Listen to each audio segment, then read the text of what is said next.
all right, I'm looking at it and I want to do the problem. And I see the picture. And again, these pictures, I can't remember what book it came from, but I did lift the picture either from WebAssign or from a textbook. I just can't remember.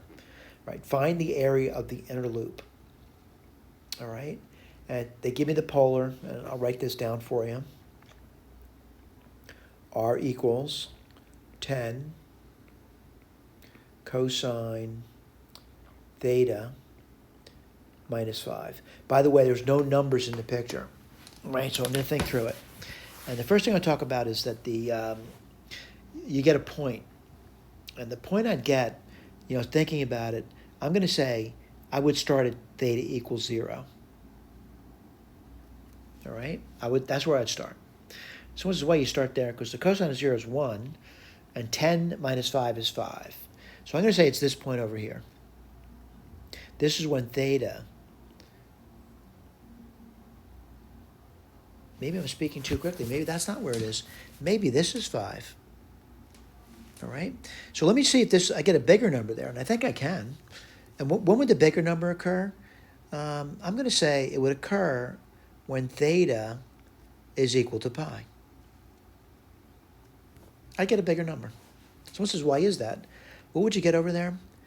Well, you would get 10, again, if we get the pi, times minus 1, which is minus 10. This would produce a minus 15. Now, where's pi? Pi is way over here, but what's happening? It's negative. It would be here. So this point here occurs at pi. This point here occurs at 0. Let me keep moving through that. All right, keep moving through that. And I got to think for a moment. So when theta equals 0, I'm at this point. And this thing's going to do something like this.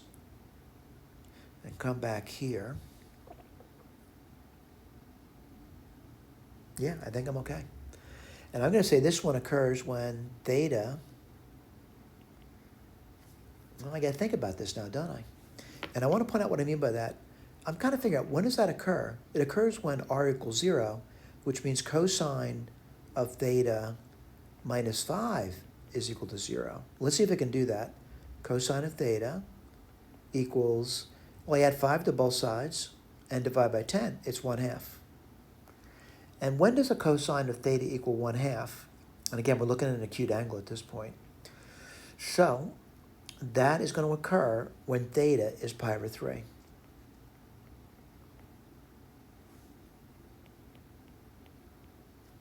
All right, let's go to town. I think we got it. And then we're going to look at the key, by the way.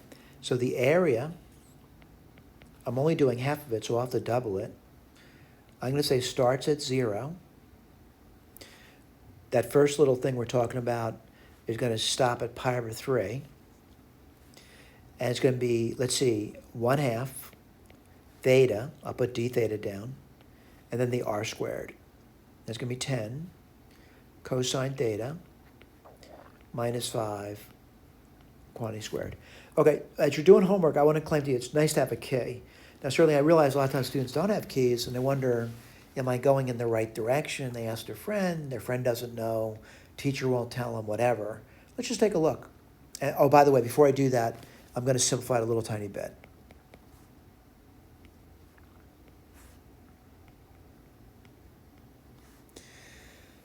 Let's see. 10 squared is 100. Cosine squared theta. By the way, the reason I'm not putting that 1/2 and 2 down, because they multiply out to be 1. I'm squaring that guy, though. And then you get minus 50, which is minus 100. Cosine theta. I'm going to pause for a moment to make sure I'm doing okay. 10 squared is 100. Cosine squared, I got that. Minus 50 is minus 100. Then you get plus 25. D theta. Right, I just want to, maybe look at this and over here and see how we're doing over here. And I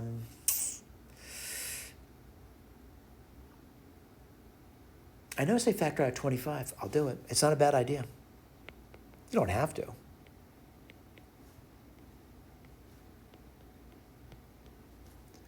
That's a factor of 25. So 4 cosine squared theta minus 4 cosine theta, and then plus 1 d theta. I do see that, right? I agree. It's probably, I can't remember when I did the problem, about years ago, but I'm seeing that. All right, 25 came down. I see that over there.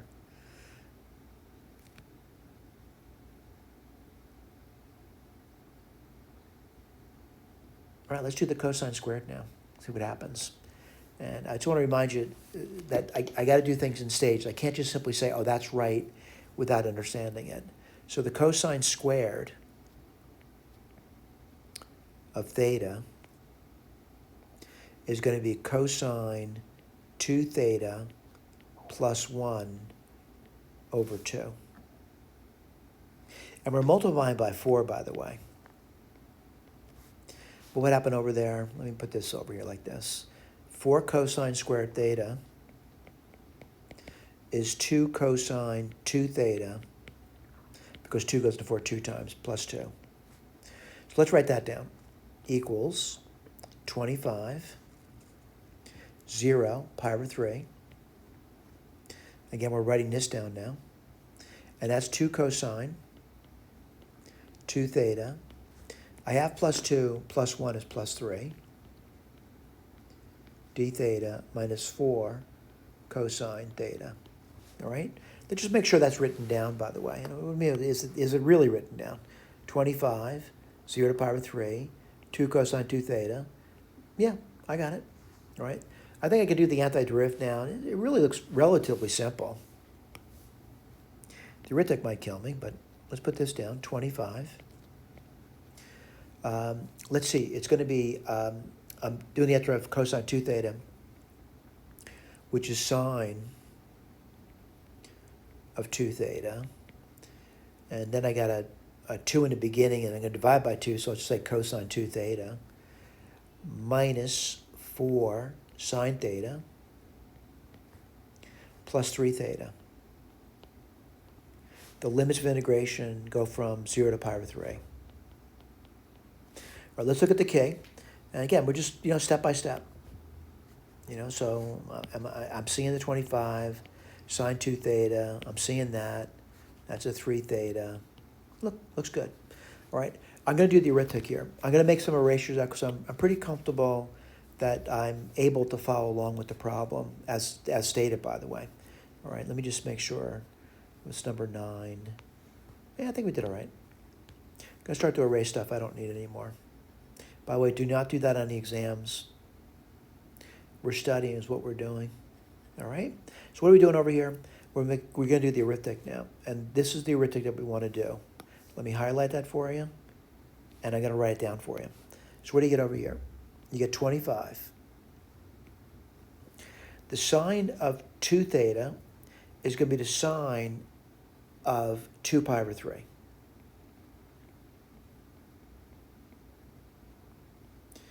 Well, I think we just did that last problem, right?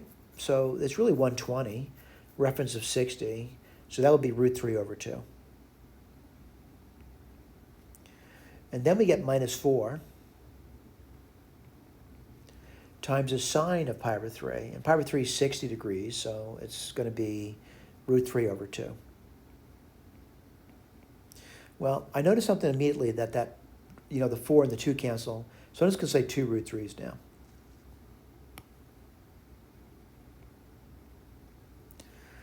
All right, let me keep going. And 3 times the theta, if it's pi over 3, would just be pi. Minus 25, and we're going to evaluate at 0 now. Well, sine of 0 is 0. The first, every term disappears. 0. What are you left off with? Let's write it down. And you're going to get 25. We'll simplify this in a moment, by the way. I'm going to say a common denominator of 2. You can get 2 pi. And then you're going to get, let's see, minus 4 plus 1 is minus 3. Root 3. Let's multiply it out. And what do you get there? 50 pi 25 times 3 is 75. Root 3's over 2. Let's take a look at the answer. 50 pi minus 75 root 3 over 2. Yeah, we're doing okay. Thank you.